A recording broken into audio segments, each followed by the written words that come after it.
জাতীয় প্রতিবন্ধী উন্নয়ন ফাউন্ডেশনের উদ্যোগে দিবসটি আজ রাজধানী ঢাকা সহ দেশব্যাপী প্রতিটি জেলায় উদযাপিত হচ্ছে।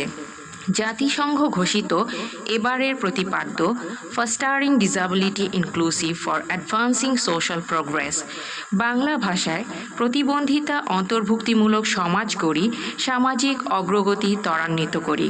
1992 সাল থেকে দিবসটি বিশ্বব্যাপী পালিত হয়ে আসছে জাতিসংঘের তত্ত্বাবধানে।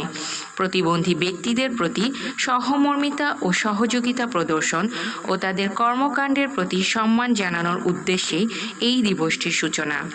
আজ সকাল 9:30 জাতীয় প্রতিবন্ধী উন্নয়ন ফাউন্ডেশন ক্যাম্পাসে দিবসটি পালনের দিনব্যাপী আয়োজনের উদ্বোধন করবেন সমাজ কল্যাণ এবং মহিলা ও শিশু বিষয়ক মন্ত্রণালয়ের মাননীয় উপদেষ্টা জনাব শারমিন এস মুর্শিদ। দিবসটি উদযাপনের অংশ হিসেবে 5 ক্যাটাগরিতে সফল প্রতিবন্ধী ব্যক্তি, প্রতিবন্ধী ব্যক্তির সফল পিতামাতা, সফল কেয়ার গিভার, প্রতিবন্ধিতা উত্তরণে কাজ করেন এমন ব্যক্তি ও প্রতিষ্ঠানকে সারা দেশ হতে নির্বাচনের মাধ্যমে পুরস্কৃত করা হবে। আজ থেকে 5 ডিসেম্বর পর্যন্ত 3 দিনব্যাপী প্রতিবন্ধী ব্যক্তির উন্নয়ন মেলারও আয়োজন করা হয়েছে। এর ধারাবাহিকতায় বরিশাল সহ সকল জেলায় আলোচনা সভা, র্যালি, সেমিনার, কর্মশালা আয়োজন করার উদ্যোগ গ্রহণ করা হয়েছে, যেখানে প্রতিবন্ধী ব্যক্তিদের জীবনের প্রতিবন্ধকতা এবং সেটাকে অতিক্রম করে সফল হওয়ার চিত্র ব্যক্ত করা হবে এবং গণসচেতনতা তৈরি করা হবে। প্রতিবন্ধিতা বলতে বোঝায় যে কোনো কারণে ঘটিত দীর্ঘমেয়াদী বা স্থায়ীভাবে কোনো ব্যক্তি শারীরিক, মানসিক, বুদ্ধিগত, বিকাশগত বা ইন্দ্রিয়গত ক্ষতিগ্রস্ততা বা প্রতিকূলতা এবং উক্ত ব্যক্তির প্রতি দৃষ্টিভঙ্গিগত ও পরিবেশগত বাধার পারস্পরিক প্রভাব, যাহার কারণে উক্ত ব্যক্তি সমতার ভিত্তিতে সমাজে পূর্ণ ও কার্যকর অংশগ্রহণে বাধাপ্রাপ্ত হন। প্রতিবন্ধী ব্যক্তিরাও সমাজে সমান অধিকার ও সুযোগ সুবিধা প্রাপ্য। বাংলাদেশে প্রতিবন্ধী ব্যক্তির অধিকার ও সুরক্ষা আইন 2013 প্রণয়ন করা হয়েছে। এই আইন অনুযায়ী প্রতিবন্ধী ব্যক্তিদের 13টি ধরনে ভাগ করা হয়েছে: অটিজম, শারীরিক প্রতিবন্ধিতা, মানসিক অসুস্থতাজনিত প্রতিবন্ধিতা, দৃষ্টি প্রতিবন্ধিতা, বাক, বুদ্ধি, শ্রবণ প্রতিবন্ধিতা, সেরেব্রাল পলসি, ডাউন সিনড্রোম, বহুমাত্রিক ও অন্যান্য প্রতিবন্ধিতা।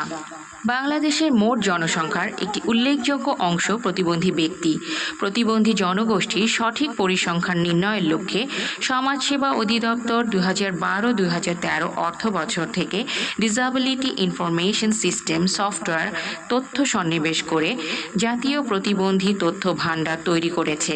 প্রতিবন্ধিতা শনাক্তকরণ জরিপের মাধ্যমে প্রতিবন্ধিতা নির্ণয়ের পর সুবর্ণ নাগরিক কার্ড প্রদান করা হয়ে থাকে।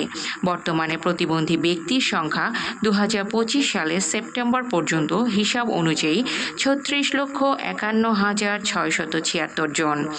বাংলাদেশের সংবিধানের অনুচ্ছেদ 15, 17, 20 এবং 29-এ প্রতিবন্ধী ব্যক্তিদের অন্যান্য নাগরিকদের সমান সুযোগ ও অধিকার দেওয়া হয়েছে। 2005 এবং 2006 অর্থবছর হতে অসচ্ছল প্রতিবন্ধী ভাতা কর্মসূচি প্রবর্তন করা হয়েছে। এছাড়াও প্রতিবন্ধী শিক্ষার্থীর জন্য শিক্ষা উপবৃত্তি কর্মসূচি চলমান রয়েছে। জাতীয় প্রতিবন্ধী উন্নয়ন ফাউন্ডেশনের অধীনে 103টি প্রতিবন্ধী সেবা ও সাহায্য কেন্দ্র 64টি জেলা ও 39টি উপজেলায় স্থাপন করা হয়েছে। বাংলাদেশের সকল ধরনের প্রতিবন্ধী ব্যক্তি এবং প্রতিবন্ধিতার ঝুঁকিতে থাকা ব্যক্তিদের জীবনমান উন্নয়ন ও স্বাস্থ্য সুরক্ষা নিশ্চিত করার প্রয়াসে এ সকল সেবা কেন্দ্রের মাধ্যমে সম্পূর্ণ বিনামূল্যে physiotherapy, occupational therapy, speech and language therapy, counselling, শ্রবণ মাত্রা, দৃষ্টির মাত্রা নিরূপণ, অটিজম ও এনডিডি কর্নার সেবা, সহায়ক উপকরণ বিতরণ এবং মোবাইল থেরাপি ভ্যানের মাধ্যমে প্রত্যন্ত এলাকায় চিকিৎসা সেবা প্রদান করা হয়ে থাকে। প্রতিবন্ধী শিশুদের মধ্যে নিউরো ডেভেলপমেন্টাল ডিসঅর্ডারে আক্রান্ত বিশেষ শিশুদের জীবনমান উন্নয়নে শিক্ষা, শিক্ষা, কারিগরি সহায়তা, প্রশিক্ষণ, পুনর্বাসন এবং স্বাস্থ্যসেবা নিশ্চিতকরণে আর্থিক অনুদান প্রদানে নিউরো ডেভেলপমেন্টাল প্রতিবন্ধী সুরক্ষা ট্রাস্ট গঠন করা হয়েছে এবং দেশের 14টি স্থানে অটিজম ও এনডিডি সেবা কেন্দ্র চালু করা হয়েছে। বুদ্ধি প্রতিবন্ধী শিশুদের জন্য 74টি বিশেষ স্কুল, দৃষ্টি প্রতিবন্ধী শিক্ষার্থীদের ব্রেইল পদ্ধতিতে পাঠদানের জন্য 1974 সাল থেকে 64টি আবাসিক প্রতিষ্ঠানে সমন্বিত দৃষ্টি প্রতিবন্ধী শিক্ষা কার্যক্রম, 4টি সরকারি বাক শ্রবণ প্রতিবন্ধী বিদ্যালয়, অটিজমে আক্রান্ত শিশুদের জন্য 12টি special school for children with autism চালু রয়েছে।